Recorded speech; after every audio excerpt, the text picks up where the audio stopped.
Lo que ocurre es que si uno critica a Evo Morales, te dicen racista. El día que más sufrí me dolió es la muerte del compañero Hugo Chávez. Bolivia es el país de Sudamérica que mejor ha aprovechado el tiempo durante el último milenio, por lo menos en términos económicos. Es que cuando los precios del petróleo y las materias primas cayeron, empezaron los problemas. Existe un puente aéreo desde Bolivia a Venezuela y Cuba para transportar cocaína. La denuncia sobre una relación con una menor de edad lo pone contra las cuerdas.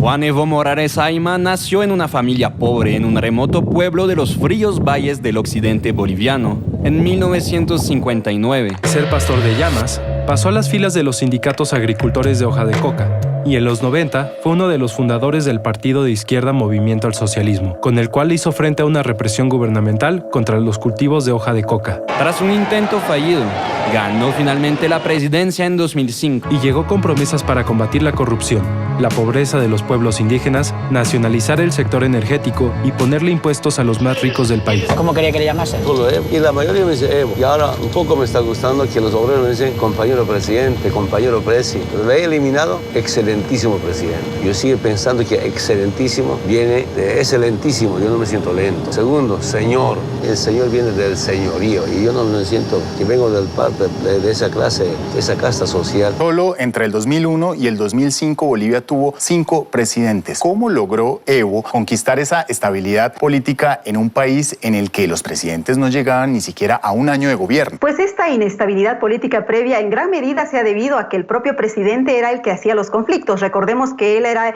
el dirigente de uno de los sectores más combativos del país. La primera gran medida de Evo fue nacionalizar el sector de los hidrocarburos y lo hizo además a lo grande, ordenando al ejército ocupar los yacimientos de gas. El gobierno pasó de llevarse algo menos de un 20% a más del 80% de los ingresos. Y esta fue una de las circunstancias afortunadas desde la llegada al poder de Evo Morales, ya que el precio del petróleo, como podéis ver en este gráfico, subió aceleradamente hasta la crisis, donde se cayó de forma violenta, pero luego fue creciendo a partir del año 2009 hasta el 2014. En 2005, poco antes de la llegada de Evo al poder, tanto el Banco Mundial como el Fondo Monetario Internacional decidieron condonar la deuda externa que Bolivia tenía contraída con ellos. Y claro, estos dos factores fueron auténtica gasolina para los gobiernos de Evo Morales, que contaron con recursos públicos como nunca antes había tenido el gobierno de Bolivia. No solo eso, consiguió que las comunidades indígenas fueran reconocidas como naciones y redujo la pobreza en el país. Bolivia es el país de Sudamérica que mejor ha aprovechado el tiempo durante el último milenio, por lo menos en términos económicos, incrementando su economía cerca de un 140%.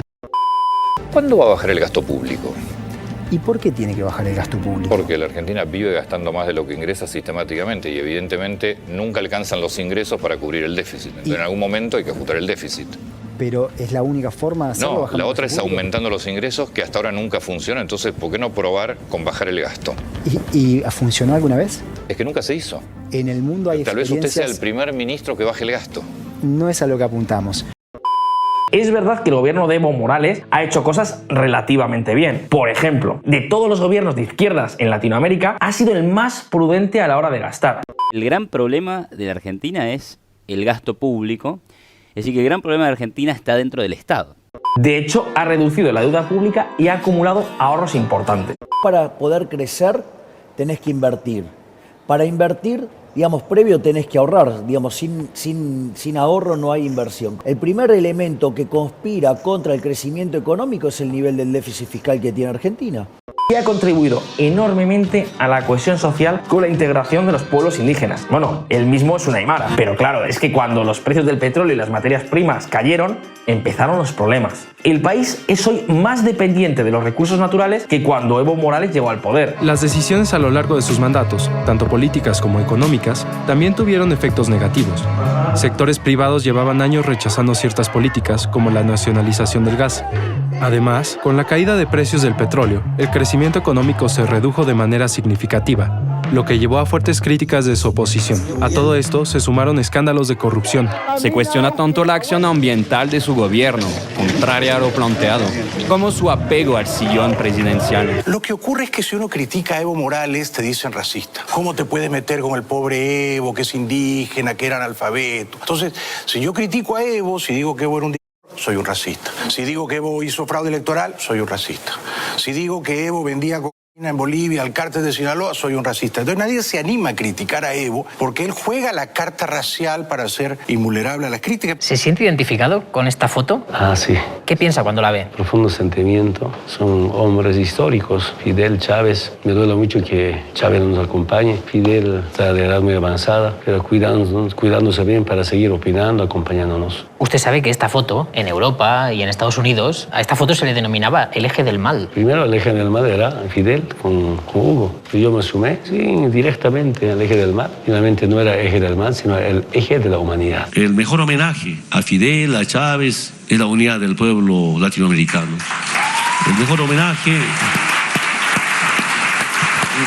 homenaje es nunca claudicar en la lucha antiimperialista. Así es. Su hostilidad hacia todo lo que tiene que ver con el capitalismo alcanza tal nivel, ojo, que se jacta de llevar más de 5 años sin tomar un solo vaso de Coca-Cola. Compra Coca-Cola y echa a la taza del baño. Pasa minutos y ya está destapado la taza del baño. Como presidente, ¿cuál fue el día más triste? El día que más sufrí, me dolió, es la muerte del compañero Hugo Chávez. Duro ha sido para mí. Me quisieron recordar esos momentos, ¿no?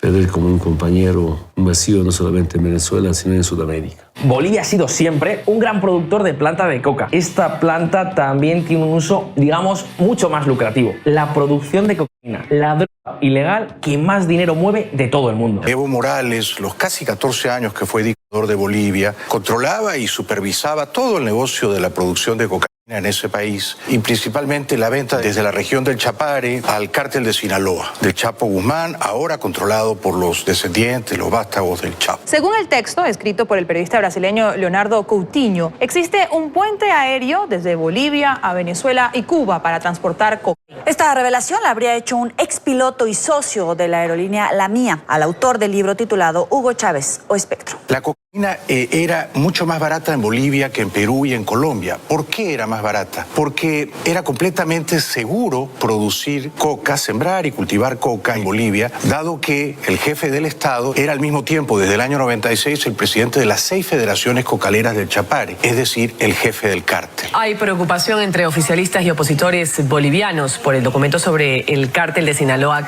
en la que se denuncia que el narcotraficante Joaquín El Chapo Guzmán compraba cocaína en países productores de hoja de coca, entre ellos Perú, Colombia y Bolivia. El presidente Evo Morales hace poco más de un año legalizó la coca del Chapare con el argumento de que sirve para usos culturales. Sin embargo, estudios de Naciones Unidas indican que alrededor del 90% de la coca del Chapare no pasa por los mercados legales. La mayor parte de esta coca se sabe que va al narcotráfico. Roberto Lacerna, analista político, considera que la legalización de esta coca es una muestra del poder político de este sector. No es un hábito cultural, no. Uno no adquiere cultura esnifando cocaína.